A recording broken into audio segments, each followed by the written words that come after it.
Con más de 120 obras literarias, es uno de los autores contemporáneos más populares de España. Entre sus obras más reconocidas se encuentran La mandrágora de las 12 lunas, El último tren a Zúrich, El legado del cristianismo en la cultura occidental, El pecado de Sodoma, entre otros, algunos de los cuales se estarán vendiendo aquí esta noche.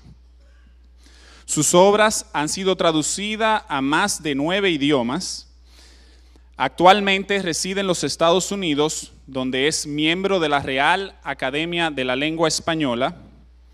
Escribe en columnas de varios periódicos prestigiosos. Ha sido director de varios programas exitosos de radio y televisión.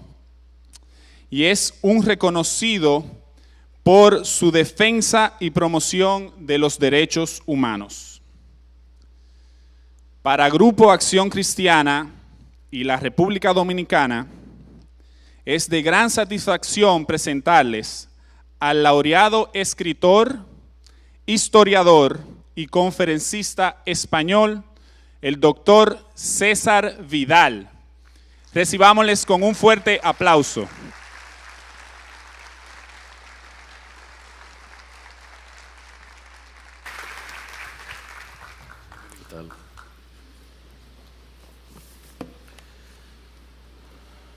Bueno, despiste típico mío, estaba pensando en cómo iba a hablar sin micrófono y resulta que llevo el micrófono puesto, pero teniendo en cuenta que prácticamente llevo hablando desde las 6 de la mañana de manera casi ininterrumpida, imagino que ustedes serán indulgentes y comprensivos con mis errores. La semana pasada me encontraba en la ciudad de Buenos Aires, estaba dictando algunas conferencias y de pronto me llegó una información relacionada con un eurodiputado británico cuyo nombre es Nigel Farage, que se estaba quejando de la intervención de instancias extranjeras en la política de países de la Unión Europea. Él decía que podía entender que no se hablara nada más que de la manera que Rusia supuestamente quería intervenir en los países de la Unión Europea, pero le parecía absolutamente escandaloso que, por ejemplo, nadie hablara de la forma en que, por ejemplo, las fundaciones del multimillonario norteamericano George Soros intervenían en las legislaciones de la Unión Europea. Nigel Farage sabía lo que decía. Apenas medio año antes, en uno de mis programas de radio, yo había mencionado cómo una de las fundaciones de George Soros se jactaba de tener el apoyo de nada más y nada menos que la tercera parte de los diputados del Parlamento Europeo para su agenda política.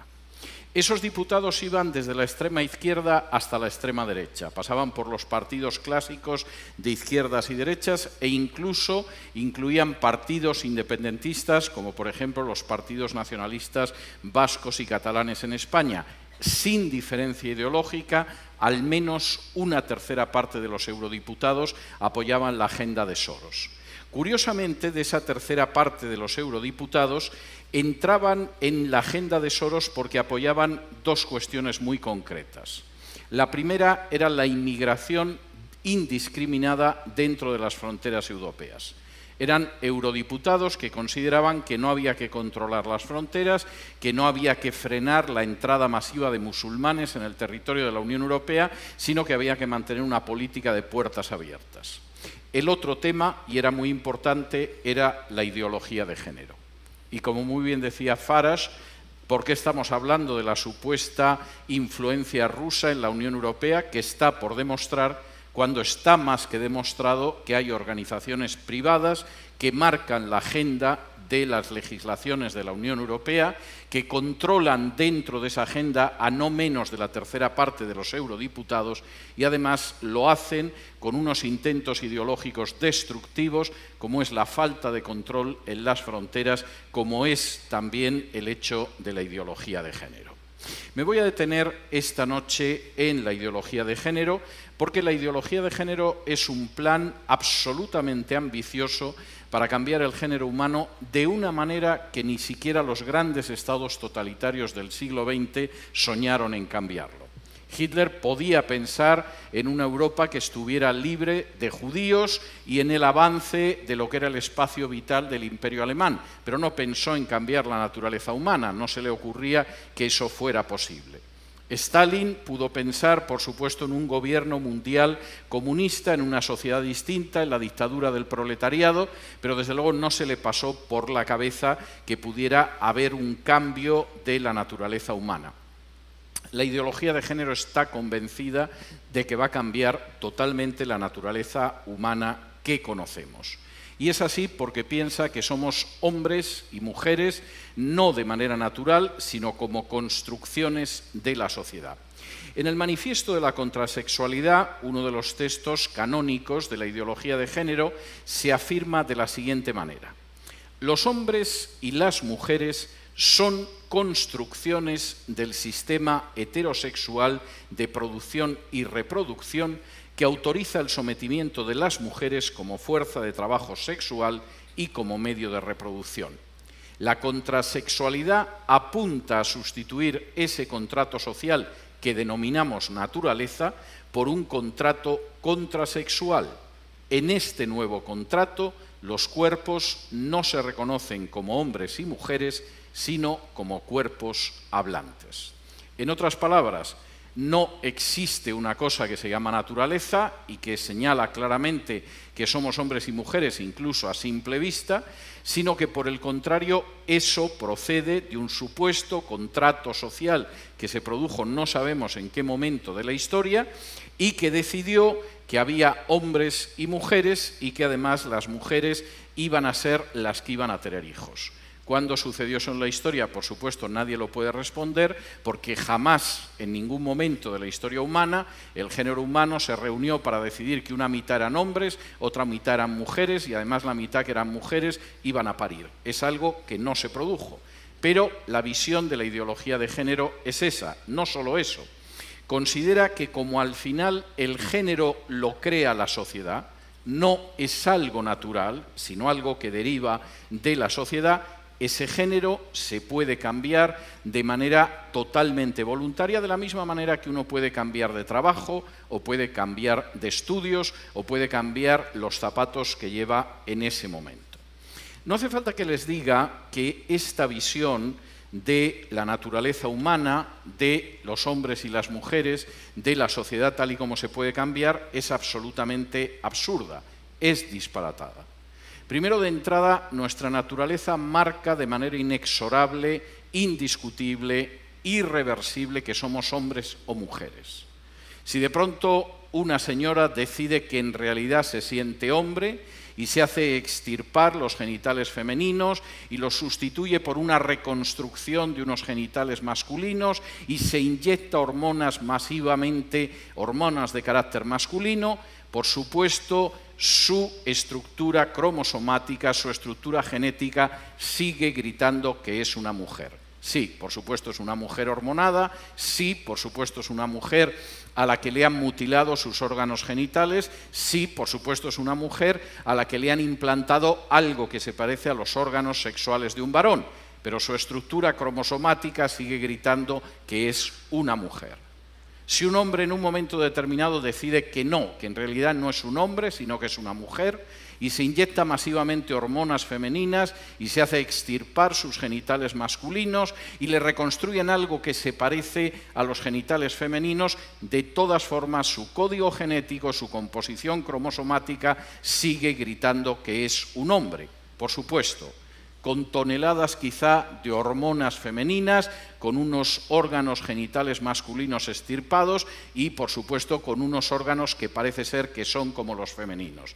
Pero su naturaleza sigue gritando que es un hombre. Y el hecho de cómo nos sentimos es algo que no cambia en absoluto la realidad de las cosas. Hace apenas unos meses, una señora en España decidió llevar a los tribunales su causa porque estaba totalmente convencida de que era la hija del genial pintor español Salvador Dalí. Tenía una convicción absoluta, llegó hasta los tribunales, exigió ser reconocida como hija de Dalí y, por supuesto, recibir la parte que le correspondiera de la herencia. Es posible que fuera sincera y que creyera que era la hija de Dalí y que se acostara todas las noches sintiendo que era la hija de Dalí. Su biología decía lo contrario. Y, por supuesto, cuando realizaron un examen de ADN y se vio que no tenía nada que ver con Salvador Dalí, lo que ella sintiera, pensara o quisiera no tenía importancia. La biología era muy clara, no tenía la menor relación con Salvador Dalí. Esto que parece que es muy claro, cuando una persona dice que es la hija de un pintor y luego no lo es, al parecer sucede todo lo contrario cuando la ideología de género impera y efectivamente si uno siente que es una mujer siendo un hombre, hay que reconocer que es una mujer porque lo siente.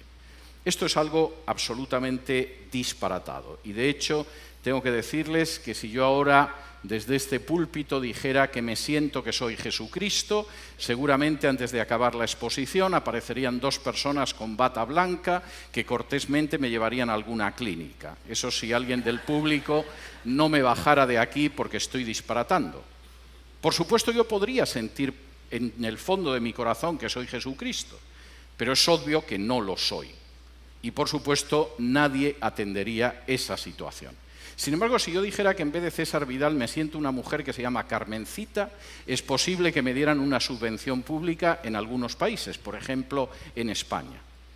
Lo que marca la diferencia es la ideología de género. Pero plantéense lo que puede ser ese sentimiento y cómo rechazamos como criterio de verdad el sentimiento. Imagínese cualquiera de ustedes que tiene hijos que de pronto su hija padece anorexia. Y le dice, papá, no voy a comer, voy a seguir sin comer. Yo me miro en el espejo y me veo como un hipopótamo, papá, no voy a comer. Y por supuesto, la persona que sufre esa visión totalmente distinta de la realidad, es posible que cuando se contemple en el espejo, de pronto lo que piense es que parece un hipopótamo, aunque los que la vemos sabemos que lo que parece es una deportada de un campo de exterminio. Bien, ¿qué padre sensato le diría a su hija, es verdad, hija, eres un hipopótamo, no comas, sigue perdiendo peso? O por el contrario, un padre sensato diría, bueno, hija, vamos a ver cómo solucionamos esto, porque te puedo asegurar que eres lo menos parecido a un hipopótamo que se puede encontrar en Santo Domingo. Si haríamos eso por un hijo anoréxico, ¿cómo somos capaces de admitir todo lo contrario en el caso de un transexual? Simplemente porque nos lo dicta la ideología de género. La ideología de género no solamente es una forma absurda, irracional y totalitaria de pretender cambiar la sociedad, es auténticamente una amenaza para cualquier sociedad que quiera seguir siendo libre, próspera y soberana. Voy a intentar explicarles cómo se puede imponer algo tan absurdo y, de hecho, el mero sentido común muestra lo absurdo de la ideología de género y después voy a intentar mostrarles las consecuencias de esa ideología de género. La ideología de género, en primer lugar, se impone por la manipulación del lenguaje y, por supuesto, por un casi monopolio de los medios de comunicación. Socárides, uno de los psiquiatras norteamericanos especialistas en la homosexualidad, muerto no hace mucho tiempo, contaba en uno de sus libros una anécdota peculiar. Dice que en cierta ocasión estaba la televisión puesta en su casa, estaba sentado con su esposa y empezaron a aparecer imágenes del Día del Orgullo Gay, de las carrozas con imágenes no precisamente elegantes ni estéticas de homosexuales mostrándose más bien, exhibiéndose el Día del Orgullo Gay. Y dice que en ese momento escuchó como su esposa decía, le están lavando el cerebro a la sociedad. Y Socárides dice que en ese momento dijo, es verdad, estamos asistiendo a una gigantesca operación de lavado de cerebro. La ideología de género avanza sobre la base de la manipulación del lenguaje y sobre la manipulación, además, de los medios de comunicación. En el terreno de los medios de comunicación es muy fácil. El 80%, al menos, del material que aparece en prensa escrita, en radio, en televisión, en series de televisión, en dibujos animados para niños, en películas de cine e incluso en documentales, está en manos de tan solo 8 transnacionales en todo el mundo. De manera que finalmente conducir a millones, centenares de millones de seres humanos en una sola dirección es enormemente fácil. Eso en el terreno de la información, porque en el terreno del ocio y del entretenimiento es peor.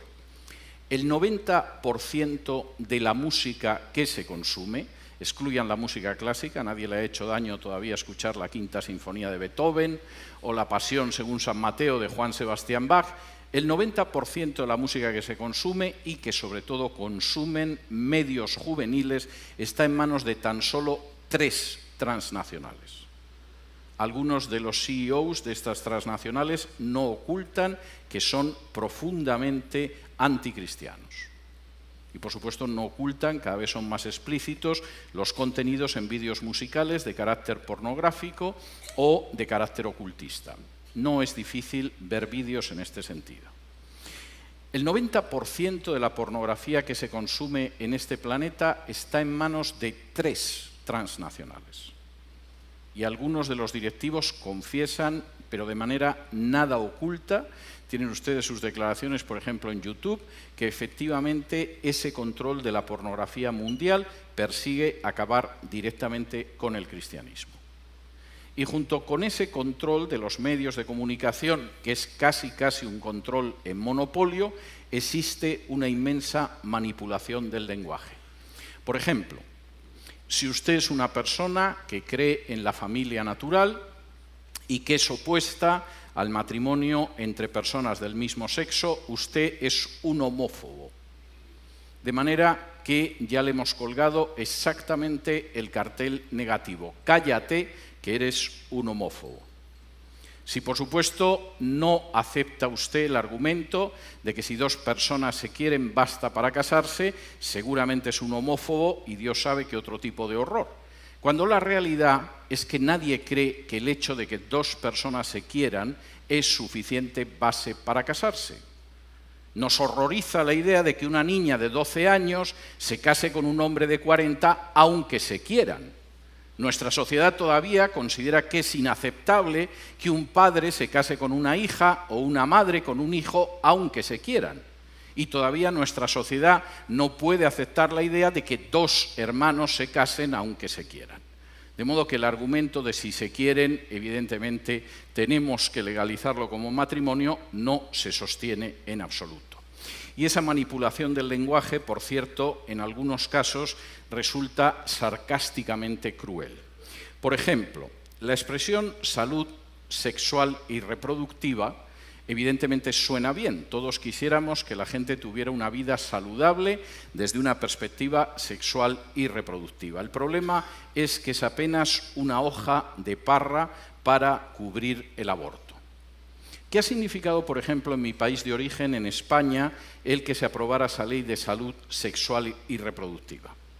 En el año 1986, cuando se aprobó, en España hubo 411 abortos. En todo el año, 411 abortos. Al año siguiente de la aprobación de la ley, en 1987, hubo 16.206 abortos.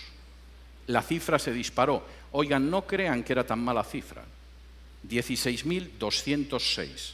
Desde hace más de una década en España se practica en torno a 100.000 abortos al año. Algunos años llegamos a 106.000, otros años nos quedamos en 97.000, pero de término medio tenemos 100.000 abortos al año. ¿Salud sexual y reproductiva?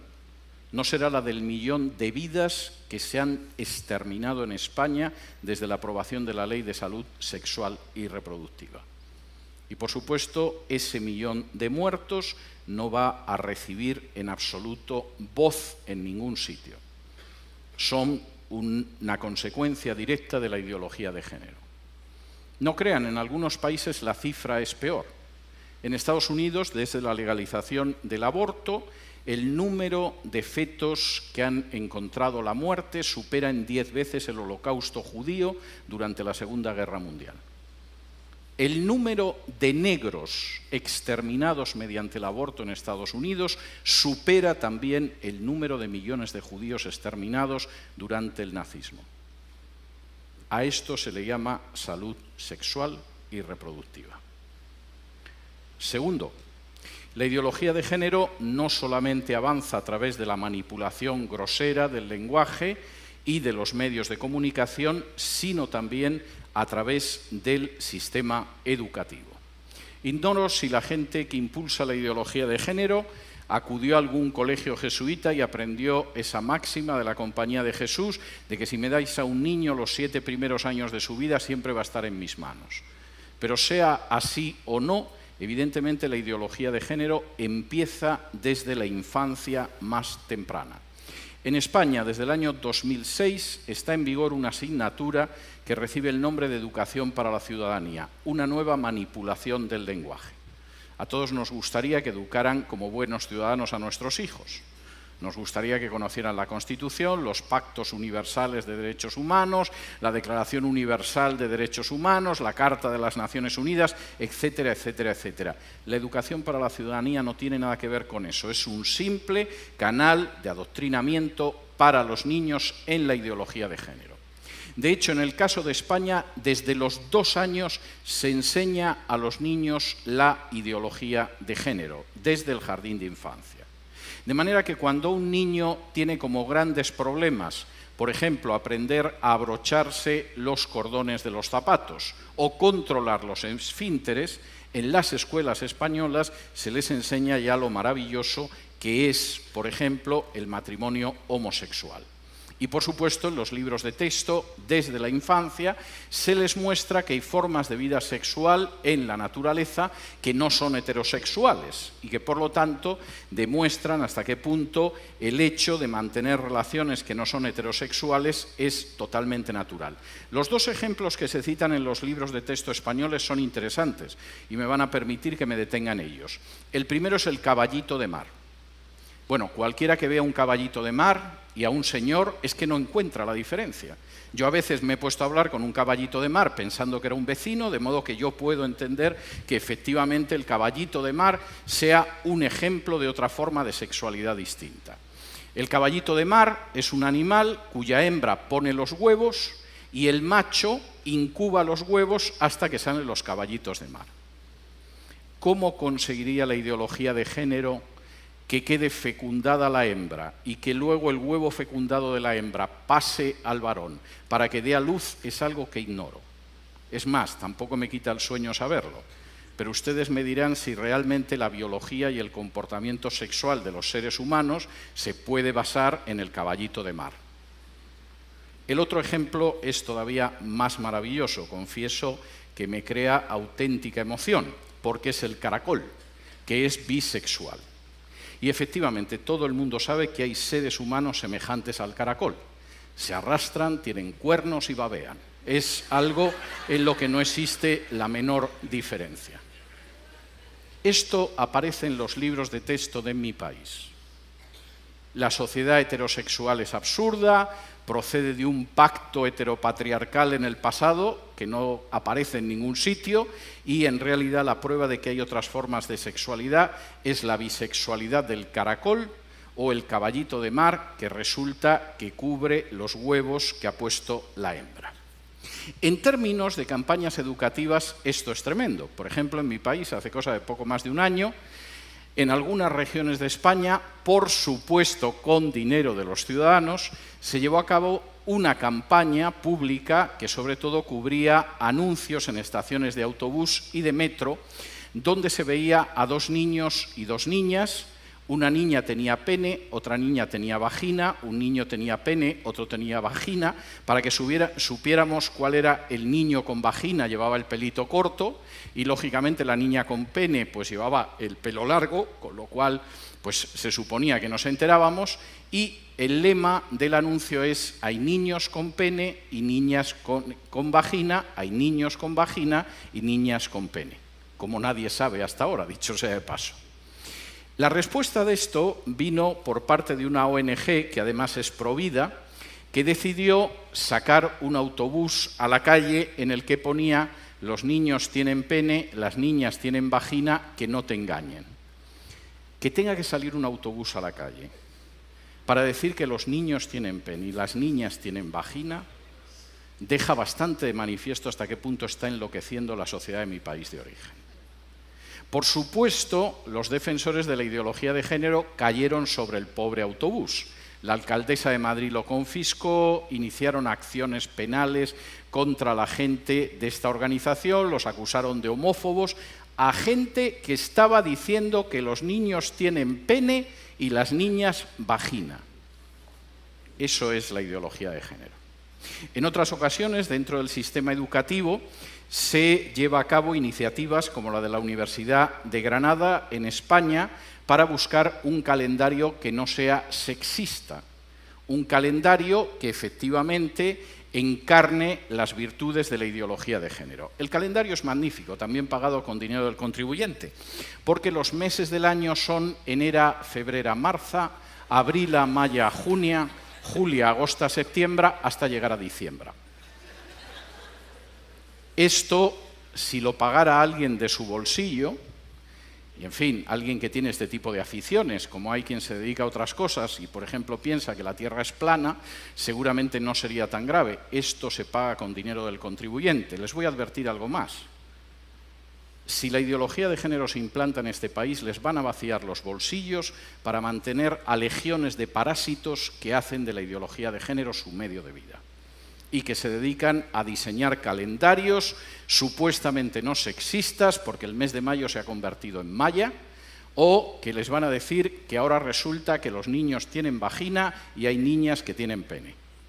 Si mi abuela escuchara esto. No solamente la ideología de género avanza a través de la manipulación del lenguaje, a través de los medios de comunicación o a través de la educación, avanza mediante cambios legislativos. Los cambios legislativos son cambios extraordinariamente dañinos y permítanme que les mencione algunos de estos cambios. Uno de ellos, por supuesto, es el matrimonio homosexual, el matrimonio entre personas del mismo sexo.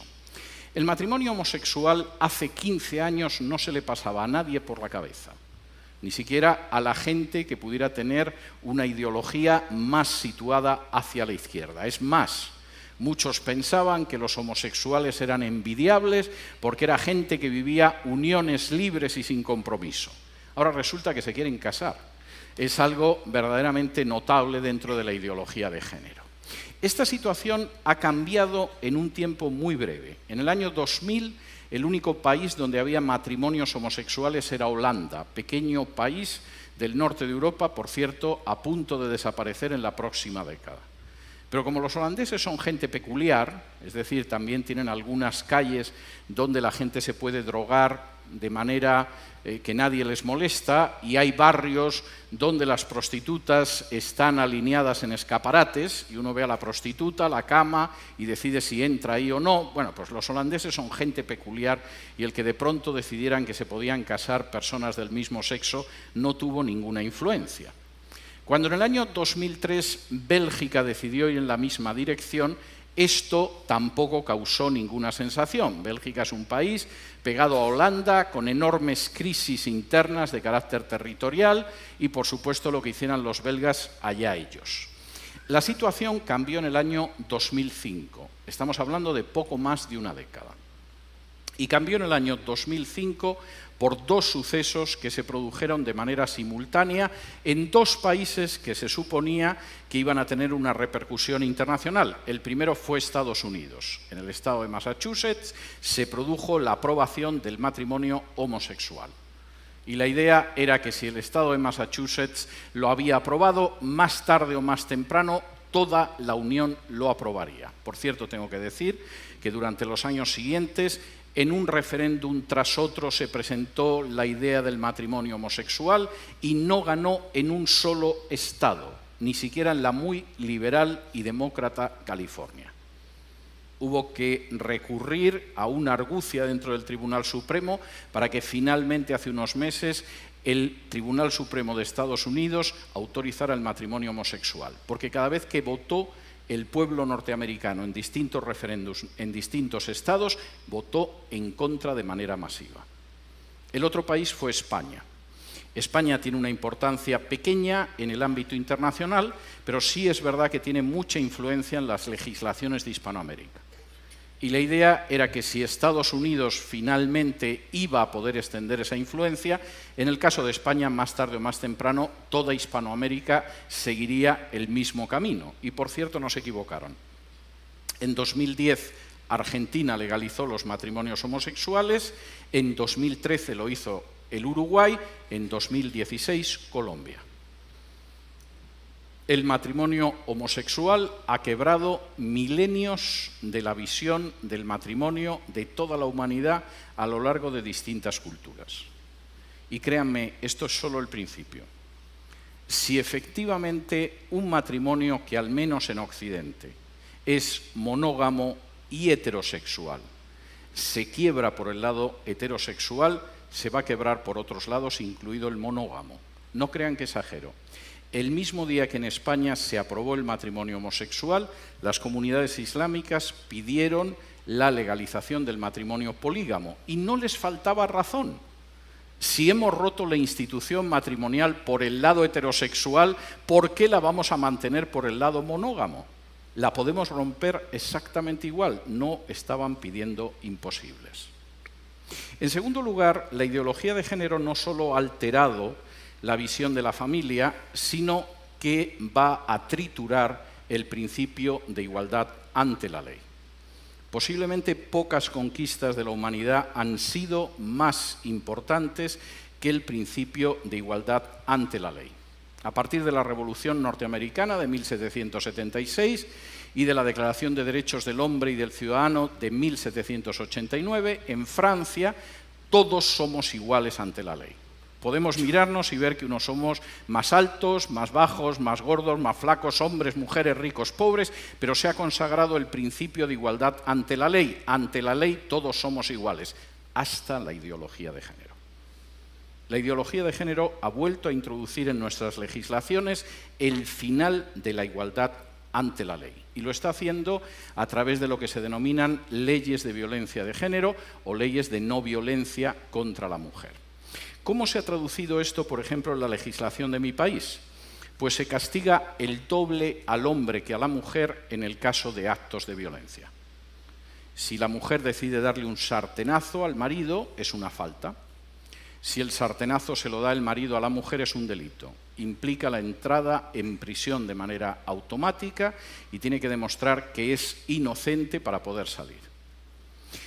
¿Qué ha significado esto en términos legales, aparte de que ha desaparecido la igualdad ante la ley? Bueno, pues ha significado que el 80% de las denuncias, según las propias juezas españolas, son falsas. Y es lógico. Si yo estoy en una situación de separación o divorcio y sé que una denuncia falsa no va a ser discutida ante el juez y que mi marido va a ir a prisión y que voy a recibir una ayuda social como mujer maltratada y que además voy a tener un mejor resultado del pleito de divorcio y me van a dar la custodia de los hijos, con un hombre que ya me llevo mal, ¿por qué voy a decir la verdad? 80% de denuncias falsas. ¿Ha disminuido la violencia? Pues no, no ha disminuido. De hecho, ha aumentado. Y además, buena parte de la violencia no de género, no de hombre hacia mujer, violencia doméstica que va en muchas direcciones, se ha colocado debajo de la alfombra y no la vemos. Por ejemplo, la ley de violencia de género se empeña en ver solamente una violencia de género de hombre hacia mujer. No aparece la violencia de un hombre hacia un hombre en una pareja homosexual, porque la víctima no es una mujer. No aparece la violencia de una mujer hacia una mujer en una relación lésbica, porque el agresor no es un hombre. Pero tampoco aparece la violencia de padres a hijos, y menos aparece la violencia de hijos hacia padres. Y por cierto, la violencia de hijos hacia padres en mi sociedad de origen se ha disparado. No solo eso. Hace solo 4 años, las mujeres que golpeaban y maltrataban a sus padres no pasaban del 20%, son el 45% en la actualidad. No me extraña, tienen licencia para agredir. Se acabó la igualdad ante la ley, No hemos terminado con la violencia doméstica e incluso estamos ocultando cuadros de violencia doméstica verdaderamente espantosos. Tercero, vamos hacia la legalización de la paidofilia, las relaciones sexuales con niños.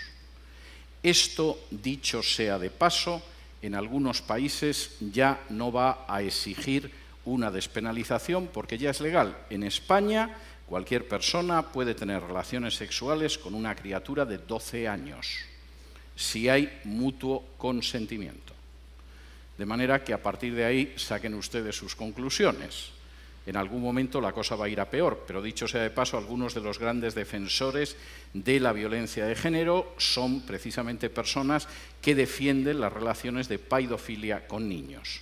Y cuarto y último aspecto en el que la ideología de género se está imponiendo a través de la ley y es verdaderamente pasmoso y aterrador. La ley es contra discriminación por razón de género. Todos estamos en contra de la discriminación por razón de género. Si yo me entero de que una vecina mía que es lesbiana ha sido expulsada de su trabajo de cajera en un banco porque es lesbiana, voy a ser la primera persona que la defienda. Me trae sin cuidado si es lesbiana o no. La cuestión es ver si su trabajo en el banco lo realiza de una manera correcta o no, y es intolerable que una persona pierda su puesto de trabajo por el color de su piel, por su posición social, por su religión o por su orientación sexual. Eso es una cosa. Otra cosa muy distinta son las leyes de defensa contra la discriminación de género. En España, esas leyes existen en 14 de las 17 comunidades autónomas y prevén que una persona que no se someta al dogma de la ideología de género, por ejemplo, una persona que trabaja en un centro educativo, primero es amonestada, después pierde el trabajo, puede ser multada hasta con 120.000 euros e incluso sufrir una pena de 2 años de prisión. De manera que la supuesta lucha contra la discriminación por razón de género no es nada más que una nueva inquisición de la ideología de género, en la cual más vale que la gente se vaya arrodillando ya, porque si existe la menor sospecha de que disienten de la ideología de género, se niegan a enseñarla a sus alumnos o no se someten a ella, pueden terminar en prisión. Conozco al menos 2 docentes en España que han perdido su puesto de trabajo. Uno es un director de un centro, el otro es una catedrática de un centro. Su único delito fue negarse a enseñar la ideología de género a sus alumnos. Esa situación la van a tener aquí mañana si se aprueba una ley de supuesta defensa frente a la discriminación de la ideología de género. Cuarta manera en que la ideología de género avanza, la infiltración del cristianismo. La ideología de género tiene muy claro, como tiene muy claro la agenda globalista que hay detrás de la ideología de género, que al final la única cosmovisión que se va a oponer en Occidente a la ideología de género es el cristianismo. Y por lo tanto hay que infiltrarlo, desarticularlo y rendirlo. Y no crean que estoy exagerando. Permítanme que cite algunos aspectos. Por ejemplo, ya existen las Biblias gays o inclusivas. Vayan ustedes a Amazon, alguna es hasta muy bonita porque tiene el arco iris en la portada y el arco iris, que es la señal del pacto entre Dios y Noé, hemos dejado que nos lo robe la ideología de género. De la misma manera que nos están robando el sistema educativo, que nos están robando, por supuesto, las instituciones y que van a robarnos la libertad y las familias. De momento, además, se han llevado el arco iris. Existen esas Biblias, son unas Biblias extraordinarias, porque resulta que cuando aparece en la Biblia textos donde se habla en contra de las prácticas homosexuales, la nota a pie de página te aclara que el texto dice exactamente lo contrario de lo que dice el texto. Es verdaderamente notable. En otros casos, y esto todavía es más peligroso, existe una articulación de una teología gay.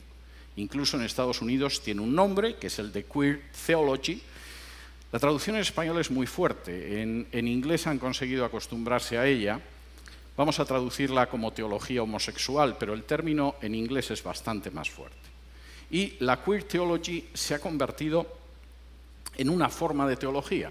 Si van ustedes, por ejemplo, al buscador de Amazon en Estados Unidos y ponen queer theology, se van a quedar sorprendidos de los centenares de obras de teología, de ideología de género que ya existen. Es común en la queer theology afirmar que Jesús era homosexual. Hay un libro de uno de estos teólogos, de Hugh William Montefiore, diciendo que Jesús era homosexual. Es común decir que la Biblia está llena de historias de amor homosexual maravillosas. No las hemos encontrado en 2000 años, pero esta gente se ha ocupado de enseñárnosla. Y de hecho hay una teóloga lesbiana muerta hace poco que se llama Marcella Althaus Reed, que sostiene esto. Y hay libros que son comentarios a todo el Nuevo Testamento, mostrándonos cómo el Nuevo Testamento en realidad es una defensa de las relaciones homosexuales y no nos habíamos enterado hasta ahora. En este libro que tengo aquí, publicado en español, previamente en inglés, un libro cuyo autor se llama Thomas D. Hanks y que se titula El Evangelio Subversivo, tiene además un subtítulo muy bonito, porque dice Buenas nuevas para pobres, marginados y oprimidos.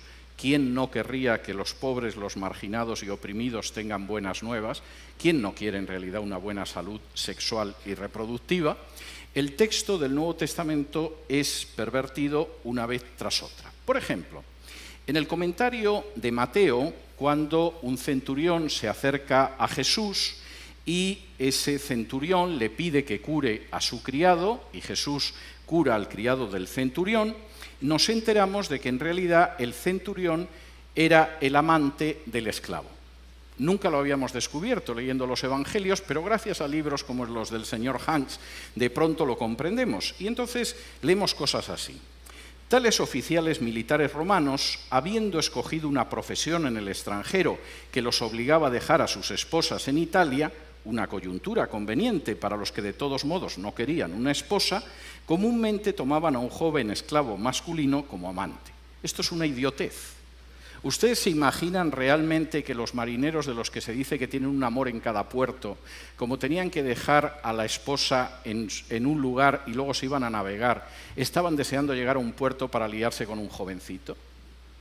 Bueno, pues gracias a estos teólogos ya sabemos que sí, que los oficiales romanos en realidad huían del matrimonio y lo primero que hacían en el lugar de destino era buscarse a un jovencito. Y, por supuesto, el muchacho esclavo del centurión se refería al amado en una relación pederasta en la cultura greco-romana militar.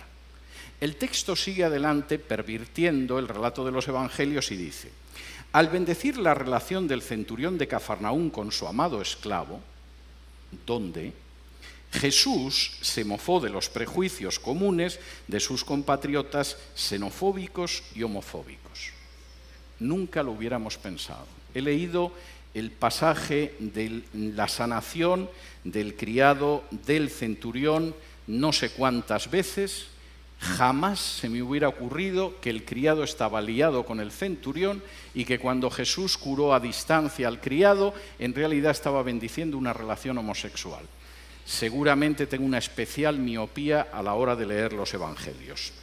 El autor es maravilloso, por ejemplo, cuando analiza el hecho de que José, en un momento determinado, recogió a María, que estaba encinta del Espíritu Santo de Jesús. Fíjense la interpretación de la acción de José. José es un modelo para personas queer que subvierten las normas de la sociedad al unirse sin respaldo legal, procrear hijos de maneras no tradicionales y formar nuevos tipos de familias. Y se queda, por supuesto, tan fresco después de escribir esto. No crean, la cosa es peor, no les voy a leer todo, pero hay algunas de las afirmaciones que no tienen desperdicio. Por ejemplo, al llegar al Evangelio de Juan, fíjense en esta apreciación abiertamente blasfema acerca de la figura de Jesús, hablando del discípulo amado. El texto puntualiza que ese amor especial, el de Jesús hacia el discípulo amado, consistía en la cercanía física y la intimidad corporal. Es decir, ser el discípulo amado por Jesús con un amor diferente era experimentar intimidad física como hábito común. Jesús, además de amar a todos sus discípulos, tenía un amado de quien era el amante. De modo que ya saben ustedes que el discípulo amado hemos descubierto, gracias a la infiltración de la ideología de género, que era el amante de Jesús y era una relación que conocía todo el mundo. No solo eso, dice, cuando reconocemos que Jesús y el discípulo amado eran una pareja de amantes, el sentido de las palabras de Jesús se hace transparente. Jesús reconoce su relación especial con este discípulo como parecida al noviazgo o matrimonio, y el discípulo amado viene a ocupar el lugar de un hijo adoptivo de María. Juan señala que la relación homoerótica entre Jesús y el discípulo amado lleva implicaciones y responsabilidades que trascendían la muerte. No era una relación clandestina. La ideología de género no se para en el respeto ni siquiera hacia las cosas más sagradas. Y si tiene que arrastrar por el fango a la propia figura de Jesús, sosteniendo que el discípulo amado era simplemente un novio o un amante y que además la relación la conocía todo el mundo, lo hace sin ningún cargo de conciencia. Por cierto, el libro está publicado por una editorial que es CLIE, a la que yo siempre he conocido publicando libros de carácter más o menos sensato en términos teológicos, pero que parece ser que ha decidido que el mercado de la teología queer es un mercado aceptable. Y por supuesto la infiltración en términos teológicos aparece también en la enseñanza teológica. Hay que decir que el señor Hanks, aparte de ser misionero en Hispanoamérica, colabora con la Fraternidad Teológica Latinoamericana, con IFES InterVarsity, y enseña en la Universidad Bíblica Latinoamericana en San José de Costa Rica. Lo cual es algo como para sentirse contento, porque también esto entra dentro de las entidades interconfesionales, donde hay denominaciones que deciden casar a parejas homosexuales y que, por supuesto, si alguien cuestiona esa conducta, se va a encontrar con el hecho de que como mínimo lo van a tachar de fanático religioso, lo van a tachar de homófobo y a lo mejor hasta de supremacista blanco. ¿Qué es lo que pretende la ideología de género? Si realmente se está implantando a través de la ley, de la educación, de la infiltración del cristianismo, de los medios de comunicación, de la manipulación del lenguaje, que pretende un nuevo modelo de sociedad, y tengo que decir que además ese modelo de sociedad lo expresa claramente en algunos textos como el manifiesto de la contrasexualidad. Voy a leerles algunos párrafos de este manifiesto para que vean que no es fruto de mi mentalidad calenturienta lo que les estoy diciendo. Lo que les cito literalmente lo leo de la fuente literal. En ese manifiesto, por ejemplo, se dice lo siguiente: la contrasexualidad apunta a sustituir ese contrato social que denominamos naturaleza por un contrato contrasexual. En este nuevo contrato, los cuerpos no se reconocen como hombres y mujeres, sino como cuerpos hablantes. Bien, naturalmente cualquiera que ve a un hombre y una mujer sabe que sexualmente son distintos. Podrán ser más feos, más guapos, más esbeltos, más sebosos, lo que ustedes quieran, pero un hombre y una mujer son bastante distintos. A simple vista distinguimos la diferencia entre un hombre y una mujer. ¿Cómo vamos a decir que dejamos de ser un cuerpo masculino o un cuerpo femenino para convertirnos en cuerpos hablantes si sexualmente somos muy distintos? Muy sencillo. La ideología de género ha encontrado la solución. Ha dado con una parte de nuestra anatomía que sexualmente es igual en el hombre y en la mujer. Permítanme que lo lea para que no piensen que es mi exageración. Leo literalmente. El ano es el espacio erógeno a potenciar, es el espacio neutro para todos los cuerpos hablantes y presenta tres características. Primera, el ano es el centro erógeno universal situado más allá de los límites anatómicos impuestos por la diferenciación sexual. Segundo, es una zona de pasividad privilegiada, un centro de excitación y placer que no figuraba en los puntos anatómicos placenteros. Tercero, el trabajo del ano no apunta a la reproducción ni al nexo romántico. No soy un especialista en anos, lo confieso, pero no me cuesta reconocer que seguramente el ano de un hombre y el de una mujer no deben de ser muy distintos, sobre todo teniendo en cuenta cuál es su función.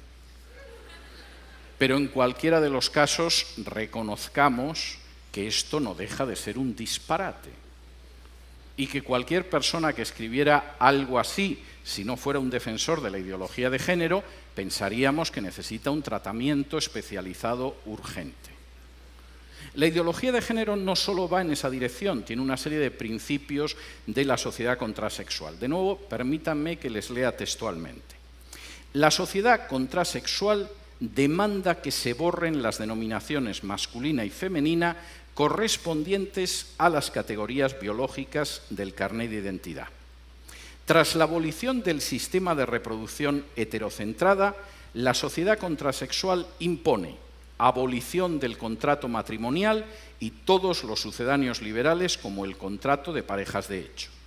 Ya lo saben, el contrato matrimonial se acabó, hay que acabar con el matrimonio. Abolición de los sistemas de transmisión y el legado de los privilegios patrimoniales y económicos adquiridos por los cuerpos hablantes en el marco del sistema heterocentrado. Olvídense de dejar algo en herencia a sus hijos. Si no les han vaciado los bolsillos antes los recaudadores de impuestos, de todas formas olvídense, porque la cuestión va en el sentido de no poder transmitir el patrimonio en una relación heterocentrada. Universalización de las prácticas estigmatizadas como abyectas, resexualizar el ano, difundir, distribuir y poner en circulación los nuevos códigos díldicos, parodiar y simular nuevas formas orgásmicas no relacionadas con el romanticismo, pudiendo desvelar los beneficios de la violencia y el dolor, lo cual resulta escalofriante. Por si todo esto les parece poco, la sociedad contrasexual no conducirá jamás al acto de reproducción. Los métodos de contracepción y de interrupción del embarazo serán distribuidos por todas partes, siendo obligatorios para todo cuerpo hablante. Es decir, la contracepción obligatoria y el aborto obligatorio. La contrasexualidad denuncia, persigue y castiga las políticas psiquiátricas, médicas y jurídicas que impidan los cambios de sexo. Y la sociedad contrasexual demanda la abolición de la familia nuclear. El programa no tiene mucha discusión y ciertamente si sale adelante la sociedad que vamos a conocer va a ser una sociedad muy distinta. Y por supuesto ustedes tienen que preguntarse si esto es lo que quieren dejar a sus hijos. Si efectivamente el panorama con el que ustedes sueñan es un panorama en el que la familia desaparecerá porque se ha convertido en un enemigo a batir, en el que por supuesto dejaremos de ser hombres y mujeres y vamos a pasar a ser cuerpos hablantes, en el que ustedes no van a tener la menor posibilidad de educar a sus hijos ni criarlos porque no les van a dejar. El Estado se dedicará a adoctrinar a sus hijos de una manera total y en el que, por supuesto, la institución matrimonial y familiar, que es la base de la sociedad, va a desaparecer porque es un enemigo al que hay que exterminar. Eso es lo que persigue la ideología de género y no lo invento, me limito a leer lo que aparece en sus propios textos. Las razones por las que esta ideología de género plantea consecuencias absolutamente terribles son obvias. Primero, esto significa que se acabó nuestro sistema de igualdad de derechos. Volvemos milenios atrás a una época en que según quien sea el que cometa una falta, un delito, un acto ilegal, va a recibir un castigo u otro. Se acabó la igualdad ante la ley. Esto significa que también van a desaparecer nuestras libertades de expresión y de conciencia. Estaremos sometidos a un dogma y cualquiera que se enfrente a ese dogma va a ser castigado de manera despiadada. En tercer lugar, nuestro sistema educativo se destruirá totalmente. va a ser un simple sistema de adoctrinamiento. Y tengo que decirles, por cierto, que la clave del progreso de los pueblos está en el sistema educativo, y además tengo que decirles algo que aparece vez tras vez desde los años 60 en todos los estudios sobre el sistema educativo. Lo más importante no es el dinero que se gasta el Estado, lo más importante no es el dinero que tienen los padres, lo más importante ni siquiera es el centro al que envían a los hijos, lo más importante es cómo es la familia en la que está integrado el estudiante. En el momento en el que eso desaparezca, los monstruos que van a venir a continuación es algo que no podemos casi ni imaginarlo. Entre otras cosas, porque, por ejemplo, en mi país, un niño para visitar un museo necesita un permiso firmado de sus padres. Pero esa niña de la misma edad, para abortar, no solo no necesita el permiso de los padres, sino que ni siquiera tiene la obligación de comunicarles que va a abortar. Nuestro sistema educativo, el suyo, quebrará. Y en cuarto lugar, a eso se sumará la erosión de la familia, donde, por cierto, se socializa a los seres humanos, le guste o no le guste a la ideología de género, y donde se decide en buena medida el destino de una criatura en cuestiones como la delincuencia, como su encaje dentro de la sociedad o su progreso. Es algo que se decide en la familia, dejará de decidirse. Y, por cierto, dos de los países cuyo sistema político no me entusiasma, pero tengo que reconocer que se están oponiendo ferozmente a la ideología de género, son precisamente Rusia y China. Y lo son porque saben que si la familia desaparece, sus respectivas naciones se desplomarán. En una entrevista que pueden ustedes encontrar en YouTube, en la que el director de cine norteamericano Oliver Stone entrevista a Vladimir Putin, en uno de los fragmentos de una entrevista de 4 horas editada, le pregunta por la homosexualidad y le pregunta por cómo es posible que en Rusia no se pueda difundir la ideología de género en las escuelas y no se pueda hacer proselitismo homosexual. Y la respuesta que le da Putin es absolutamente ejemplar. En Rusia no se persigue, no se encarcela, no se discrimina a ningún adulto por ser homosexual. Hay actores, hay artistas, hay deportistas que son homosexuales y nadie los persigue ni los discrimina. Pero no vamos a tolerar que adoctrinen a los niños en una ideología que es contraria a la familia. Porque la base de esta nación es la familia. Si el niño se convierte en adulto al llegar a los 18 años y decide ser homosexual, es una decisión suya. Pero no vamos a tolerar que la familia la destruyan desde abajo, haciendo proselitismos con niños que no tienen el criterio suficiente para decidir en un sentido o en otro. Yo puedo estar muy poco de acuerdo en muchas cosas con Putin, pero ahí le doy toda la razón. En el caso de China, todavía son más estrictos. Y he tenido ocasión de hablar con chinos acerca de esto. Los chinos siguen arrastrando la herida de lo que ellos llaman el siglo de humillaciones.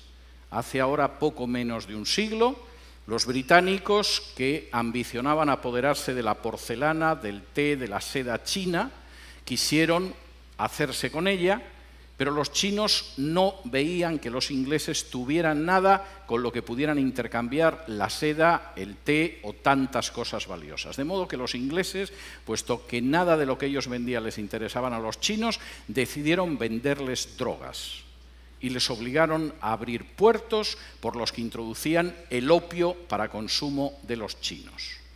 Los chinos se opusieron, la Marina británica era más poderosa, y después de perder 2 guerras no tuvieron más remedio que aceptar puertos extranjeros que introducían el veneno de la droga en China y que sumieron durante prácticamente un siglo a China en el mayor sometimiento y la mayor explotación a potencias extranjeras que había vivido en una historia milenaria. La visión de los chinos sobre la ideología de género es la misma. Esto es peor que el opio que trajeron los ingleses. Y si dejamos que entre en nuestra sociedad y que destruya la familia, el efecto va a ser peor que el opio británico. No lo vamos a tolerar. No porque seamos cristianos, el régimen es un régimen ateo, sino porque creemos en la familia y sabemos que la nación se basa sobre la familia. Me da mucho pesar que naciones que no son cristianas, sin embargo, a la hora de defender a la familia, parece que tienen una idea más clara que otras naciones que supuestamente lo son. En quinto lugar, y esto es tremendo, la ideología de género es una bomba de relojería demográfica. No hay nación ni cultura que pueda sobrevivir con un crecimiento demográfico inferior al 2,5. Están ustedes ya por debajo del 2,5 en la República Dominicana. Hasta el 2,3, que es su tasa de crecimiento en estos momentos, tienen posibilidad de reacción. Todavía es reversible, quizá en una generación, un proceso de desplome demográfico. A partir del 2%, no hay esperanza. Cualquier cultura, cualquier nación está condenada sí o sí. La ideología de género va a conseguir que Europa, la Europa que yo he conocido, desaparezca en una generación, quizá en menos. En España la tasa de crecimiento demográfica es del 1,1.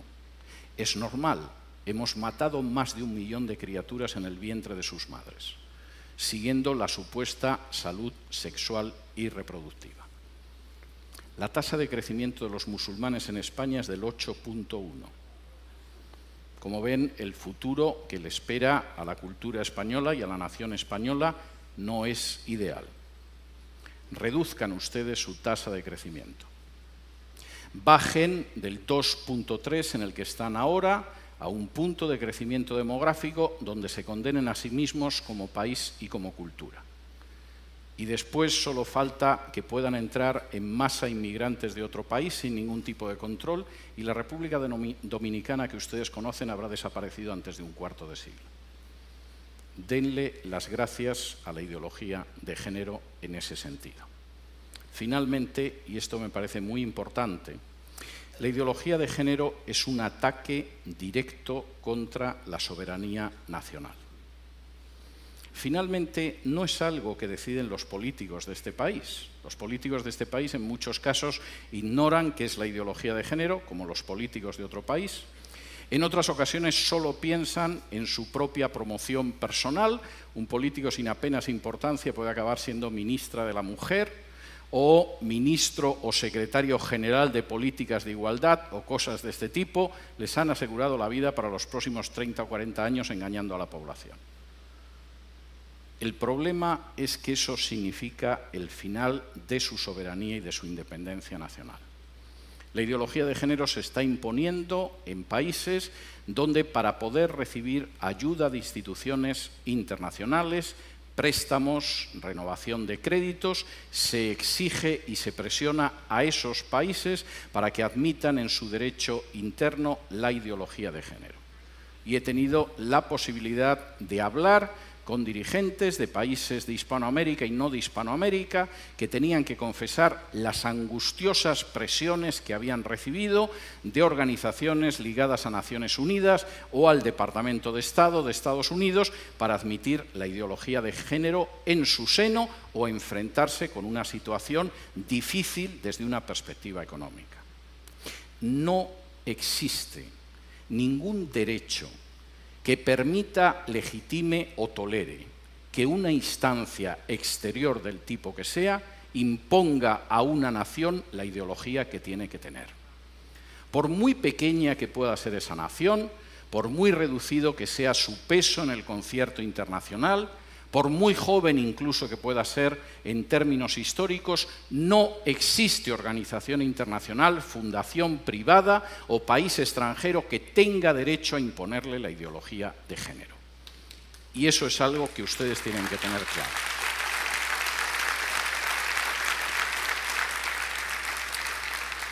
Y si me lo permiten, antes de pasar al terreno de las preguntas, quisiera realizar un paralelo a una situación esencial en la historia de Israel. Cuando de pronto, después de recibir las normas que podían permitir que Israel viviera como una nación ejemplar, como una luz para las naciones, como una verdaderamente nación próspera, Las palabras que aparecen en la Escritura es: delante de vosotros he colocado el camino de la vida y de la muerte. Ustedes tienen ahora mismo delante de sí mismos el camino de la vida o de la muerte. Esto no es algo que va a suceder dentro de 10, de 15, de 20 o de 30 años. Ahora mismo tienen delante el camino de la vida o el de la muerte. Tienen delante un camino de vida en el cual puedan construir esta nación sobre la base de familias equilibradas, armoniosas y fuertes, donde puedan educar a sus hijos en la verdad y en el temor de Dios, donde puedan hacer que salgan buenos ciudadanos de sus familias, donde puedan conservar la independencia y la soberanía nacional y donde conserven la libertad y el derecho a decidir la educación. Y ese es un camino de vida para este país, como para cualquiera.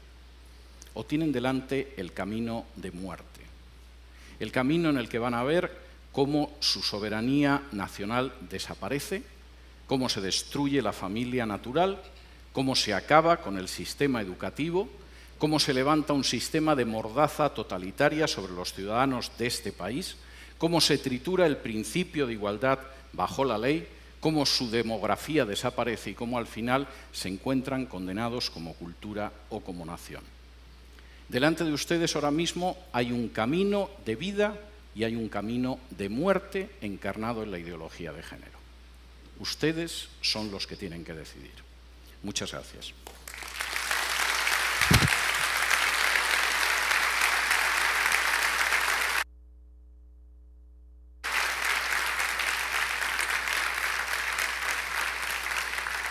Y creo que ahora tenemos un tiempo para preguntas. No sé exactamente cómo nos vamos a ubicar, pero no sé si tengo que bajar o alguien va a subir o...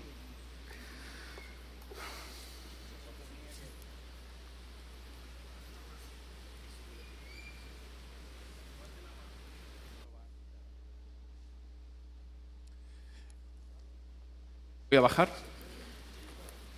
Sí. El que tenga alguna pregunta, que por favor levante Que la van a mano. subir.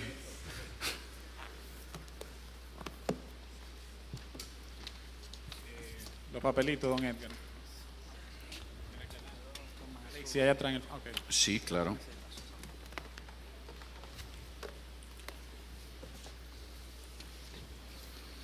Bueno, yo agradezco sentarme.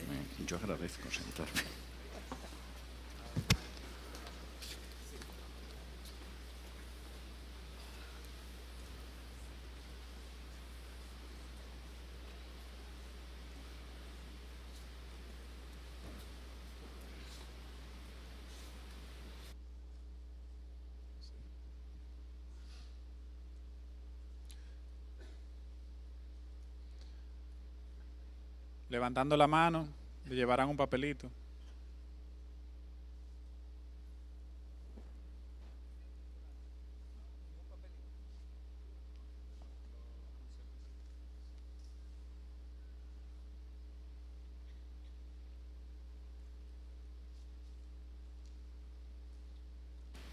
Oh, por favor.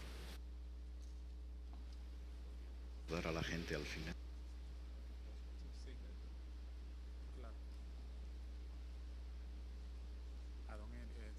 ¿Están sorteadas esas ya? A don Eric se la tienen que entregar. A don Eric. Sí, se la entregan a don Eric. ¿Hay algo ahí que se pueda leer?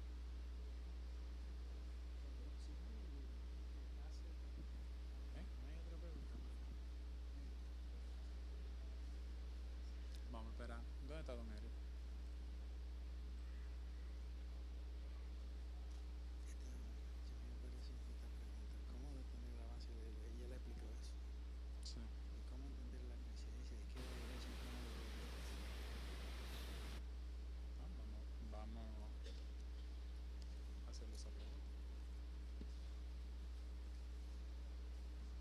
Bueno, tenemos una primera pregunta aquí que dice: ¿cómo detener el avance de la ideología de género?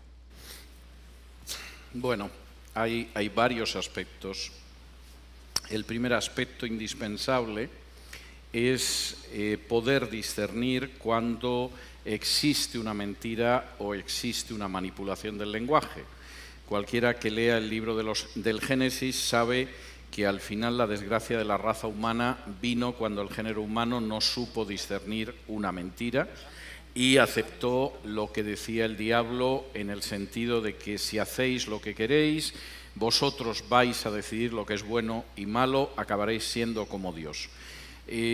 No creo que haya un cambio sustancial en esa forma de mentira, y el primer aspecto de la ideología de género para enfrentarlo es poder discernir las mentiras. Yo he mencionado algunas en esta exposición, pero me parece indispensable poder descubrir esas mentiras, desenmascararlas y desarticularlas. Ese es el primer aspecto. El segundo aspecto es darnos cuenta, estoy hablando para gente que es cristiana, de que cuando en Apocalipsis se habla de aquellos que van al lago de fuego y azufre, los que se encuentran los primeros en la fila son los cobardes, lo cual me parece bastante significativo. Uno esperaría que estuvieran los asesinos, los adúlteros, yo que sé, cualquiera. Los primeros son los cobardes. Después van apareciendo los incrédulos y a continuación aparece ya el catálogo de pecados que todos nos esperamos.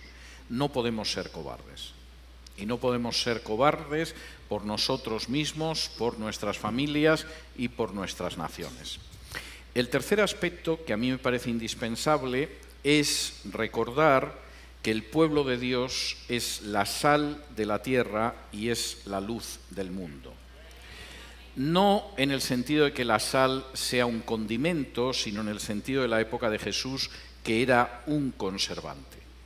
Si la sal decide no salar, la sociedad en la que vive se irá corrompiendo cada vez más, porque esa misión de impedir la corrupción y el deterioro de la sociedad no lo habremos cumplido. Algunos, por supuesto, van a tener la tentación de no ser sal para vivir tranquilos dentro del salero. Pero Jesús advierte que cuando la sal no actúa como sal, lo que viene a continuación no es tranquilidad. Lo que viene a continuación es que la arrojan al suelo y la pisotean. Y si alguien piensa que la actitud de los cristianos en la República Dominicana mejor es mirar para otro lado, no ocuparse de la amenaza de la ideología de género y no buscarse líos, está muy equivocado. Primero, está incumpliendo con su misión de ser la sal del mundo, y segundo, después irán a por ellos. Porque en cualquiera de los casos la ideología de género solo quiere gente sometida, ni siquiera se conforma con los que se callan. De manera que al final la sal que no quiera salar será pisoteada por las gentes. Y por supuesto, si la luz no da luz, la sociedad en la que vivimos será simplemente tinieblas. Última cuestión que me parece importante es el hecho de que comuniquen esto a la gente que conocen. Los movimientos que han conseguido oponerse con éxito a la ideología de género eran movimientos muy pequeñitos inicialmente. Yo conozco personalmente la Iglesia del Perú, que decidió en un momento determinado decir: a mis hijos no los toques. Y sé cuándo se colocaron delante de un canal de televisión para cantar un himno que habían compuesto para esa ocasión con velas. Y sé cómo ninguna televisión quiso reproducir esas imágenes, porque significaba que había una resistencia a la ideología de género. Y sé cómo decidieron no rendirse y defender a sus naciones y defender al Perú. Y consiguieron detener esa situación. Ustedes tienen que darse cuenta de que tienen que asumir esa responsabilidad. Tienen que asumirla, si es necesario, escribiendo a sus legisladores, hablando con la gente, enviando cartas a los medios de comunicación, actuando de 1000 maneras. Y el lema, en buena medida, aunque vaya más allá de eso, sigue siendo: a mis hijos no los toques. No tienes ningún derecho a decidir lo que va a ser la vida de mis hijos, ni la libertad ni los derechos de los padres. Bien. Aquí hay una pregunta que está muy relacionada con nuestra nación. Permítanme, por favor, presentar al resto del panel. Tony Flaquer ya lo conocen, Sugel Michelel y José Alberto Ortiz, miembro de Acción Cristiana. Y yo entiendo que esta pregunta es para uno de los dominicanos. ¿Qué opinión tiene sobre las mujeres maltratadas por sus parejas o exparejas? ¿Por qué están pasando tantos feminicidios en República Dominicana? Creo que esa pregunta debe responderla el pastor Sujel Michelén. Pastoralmente hablando, porque entiendo que hay una causa espiritual y moral, que quién mejor que un hombre de Dios, un pastor como Sujel Michelén, para responder esa interrogante. Bueno, lo primero es que nosotros como creyentes condenamos absolutamente cualquier tipo de maltrato contra la mujer o contra cualquier persona en la sociedad. Pero tenemos que reconocer que en sociedades muy machistas es verdad que las mujeres muchas veces tienden a ser maltratadas y nosotros nos oponemos tajantemente a que eso ocurra y creemos que en países como los nuestros, donde ese tipo de cosas ocurre, básicamente es porque la justicia no actúa de una manera ejemplar para detener y causar temor en aquellos que se atrevan a maltratar a una mujer. Ahora bien, la razón por la que hay feminicidios en el mundo, y es la misma razón por la que hay cualquier tipo de pecado, es precisamente por la caída del hombre. El hombre decidió quitar a Dios del panorama, el hombre decidió ser su propio punto de apoyo, el hombre decidió ser su propio Dios, y esa es la consecuencia. Entonces, el punto aquí no es, como se pretende, tener una supuesta ideología de género que aparentemente enarbola la bandera de protección hacia la mujer, cuando en realidad, como ya César habló abundantemente en esta noche, lo que hay detrás es una agenda muy perversa que al final de cuentas va a hacer daño al hombre, a la mujer, a los niños, a las niñas. Entonces el problema está en el pecado. La pregunta es cómo nosotros podemos combatir el pecado, y la respuesta es predicando el Evangelio. Y en ese sentido yo quería hacer un llamado. Yo sé que hay pastores aquí, personas que inciden en la vida de sus iglesias. Una de las cosas que nosotros debemos hacer, no solamente para detener la ideología de género, también para detener el feminicidio o cualquier tipo de violencia doméstica, es predicar correctamente la palabra. Nosotros no estamos para hablar de filosofía en los púlpitos, nosotros estamos para predicar la palabra de Dios. Pero cuando la palabra de Dios se predica correctamente, nosotros estamos transmitiendo una cosmovisión, estamos transmitiendo una forma de pensar correcta a la membresía de la iglesia, que se va a expandir a lo largo de la sociedad. Y de esa manera nosotros estamos siendo sal y luz. Entonces, pastores, prediquen la palabra, prediquen el Evangelio, porque el Evangelio sigue siendo poder de Dios para salvación. Y feministas se van a convertir en hombres responsables, y de igual manera mujeres feministas se van a convertir en mujeres responsables que cumplan con el rol asignado por Dios en la sociedad, en el hogar, en la iglesia. Hay un elemento que me parece importante, porque de nuevo es un caso de manipulación del lenguaje. El que yo apunte a un problema no quiere decir que yo tenga la solución del problema. Otro de los engaños y de las manipulaciones de la ideología de género es decir, bueno, existe maltrato a mujeres, existe homicidios cuyas víctimas son mujeres, la solución es la ideología de género. No, existe un problema y necesariamente lo que usted cree que es la solución no tiene por qué ser la solución.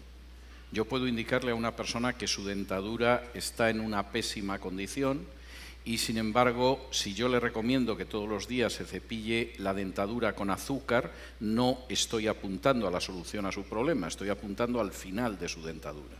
Y el problema con la ideología de género es que puede apuntar a problemas que son más o menos reales, pero como no los diagnostica de una manera correcta y no aplica un medio correcto, ese problema no lo soluciona y además crea otros más graves, que es lo que está pasando en todo el mundo con las legislaciones de violencia de género. No solamente no se ha reducido esa violencia, sino que además se oculta otro tipo de violencia doméstica y el problema se ha hecho peor. Bien. Aquí tenemos otra pregunta que dice, va un poco ligada a la anterior, digamos en el tema moral y teológico. En la doctrina calvinista enseñan la total depravación. Moralmente, usted citó que tenemos dos caminos. Cómo una gente depravada puede elegir el bien. Ya. Bueno, en la doctrina calvinista también se habla de la gracia común. Y nos llevaría bastante lejos en este sentido. No tengo especial problema en enzarzarme en una discusión de carácter teológico, pero esto me parece bastante más práctico. Y desde luego me parecería muy erróneo el escudarse en una interpretación bastante discutible de los escritos de Calvino para al final no hacer el bien. Yo creo que las exhortaciones que existen en la Biblia a obedecer la ley de Dios o a hacer el bien o a evitar el mal, evidentemente son exhortaciones reales y que debemos asumirlas con responsabilidad. Y Calvino no va a responder por nosotros.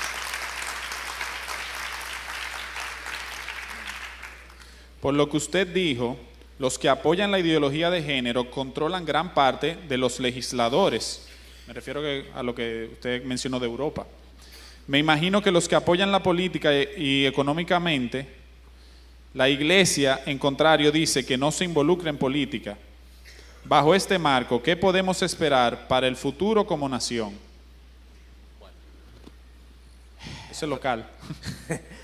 Bueno, ya es una pregunta local. Varias cosas. Creo que, como bien se ha señalado anteriormente, la Iglesia de manera institucional no puede ni debe involucrarse en política porque ese no es su llamado. El llamado de la Iglesia como institución, de sus pastores, de sus evangelistas, de sus maestros, es predicar el Evangelio a tiempo y fuera de tiempo. Ahora, una cosa es la Iglesia institucional y otra cosa son sus miembros. Miembros de la Iglesia, redimidos por el poder de la palabra de Dios y con el Espíritu Santo morando dentro de ellos, que tengan un llamado para servirle al Señor en la política, deben perseguir ese llamado e involucrarse en la política. Un gran error de la Iglesia hace 30, 40 o 50 años en todas las denominaciones a nivel mundial fue predicar desde los púlpitos un retiro de la membresía, no solamente de la vida política de las naciones, sino de todo lo que no estuviera vinculado a los ministerios de la Iglesia. Por esa razón, en República Dominicana, usted no solamente no ve cristianos en la política, o ve muy pocos cristianos en la política. Usted pregunta, ¿quiénes son los líderes empresariales del país? ¿Hay cristianos entre esos líderes empresariales? Entre los líderes sindicales, ¿hay cristianos entre los líderes sindicales? En las juntas de vecinos, los líderes más conocidos de nivel de junta de vecinos, ¿hay cristianos como líderes de esas juntas de vecinos? Vemos muy pocos cristianos siendo sal de la tierra y luz del mundo, siguiendo el llamado de nuestro Señor Jesucristo. Y mientras los cristianos se han replegado a la seguridad de sus templos, la ideología de género ha avanzado. Los activistas de género, los que promueven el aborto, los que promueven el matrimonio homosexual, los que promueven una educación sexual divorciada de la supervisión de los padres, están presentes en el Congreso día tras día, cabildeando, promoviendo, convenciendo. Yo quiero públicamente darle las gracias a Dios, porque a pesar de Grupo Acción Cristiana ser una entidad con apenas 4 años de fundada, el Señor en su providencia, en su gracia y en su soberanía, movió los corazones de casi 80 diputados para que asistieran hoy a un hotel a escuchar al doctor César Vidal hablar de ideología de género, encabezados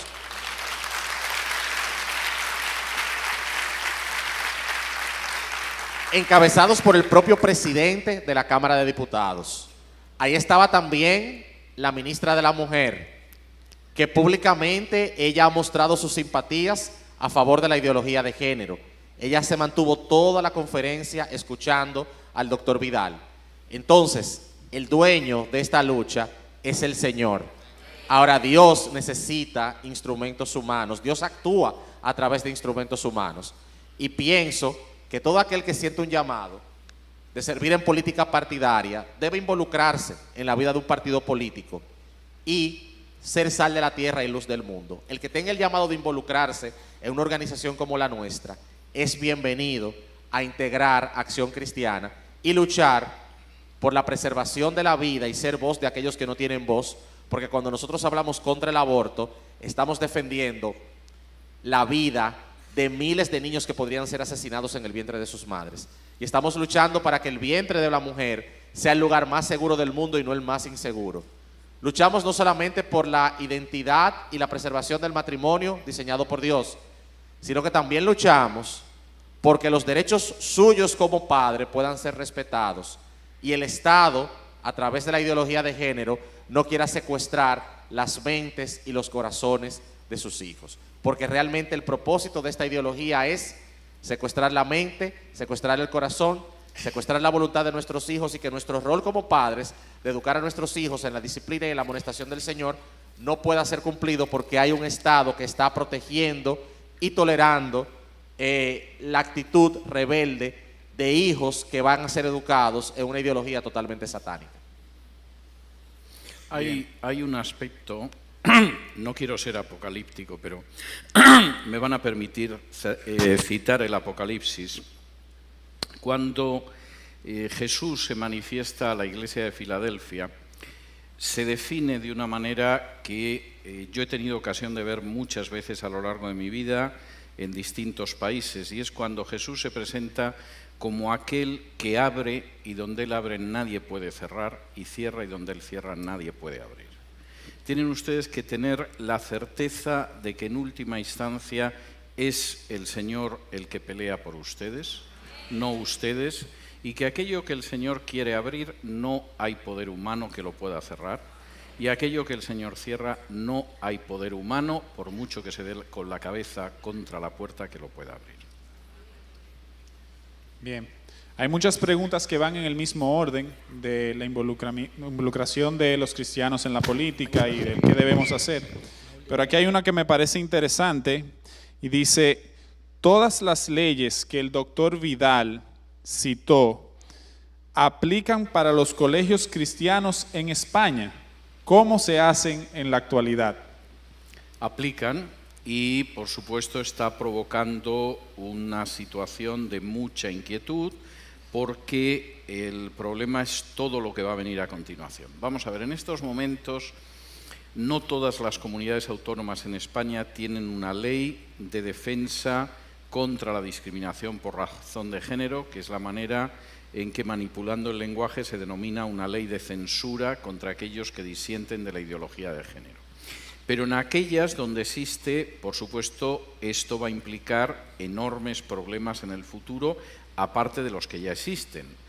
Yo he mencionado el tema educativo porque ya conozco víctimas del tema educativo, pero va a haber otras. Por ejemplo, si mañana se le presenta una pareja de homosexuales a un pastor y le dicen que quieren que los case, es posible que le puedan aplicar la pena por una ley en contra de la discriminación por razón de género. Porque ¿por qué se niega a casar a dos lesbianas o a dos varones que son homosexuales? Y los está discriminando. Dirán ustedes, no, eso no va a pasar aquí. Esto está pasando en Estados Unidos. En Estados Unidos ahora mismo hay un proceso pendiente en el Tribunal Supremo de un pastelero cristiano al que vinieron a su pastelería para que hiciera una tarta de boda para una pareja homosexual. Se negó a hacerla y se querellaron contra él por discriminar a una pareja homosexual.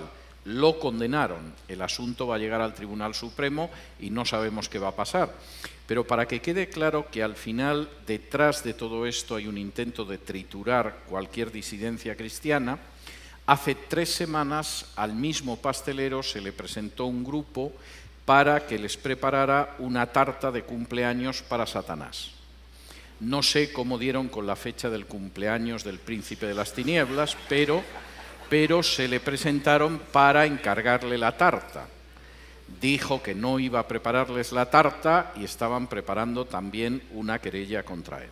Esto puede tener su lado cómico, pero no es tan gracioso. Una ley de supuesta defensa contra la discriminación por razón de género, va a crear situaciones muy difíciles. Es decir, no es lo mismo, por ejemplo, que una persona sea homosexual y trabaje en un banco, o trabaje en una cadena de radio, o trabaje en una panadería, a que trabaje en el staff de una iglesia. Porque la iglesia se supone que exige una conducta de acuerdo a las Escrituras. Y cuando de pronto, en un momento determinado, tu secretaria, el jefe del coro, una auxiliar administrativa, te dice ya claramente que es homosexual, lesbiana, etcétera, etcétera, y que va a traer a su novio o a su novia a la iglesia, eso plantea un problema que, si se respeta la libertad de culto, pues se solventa, se soluciona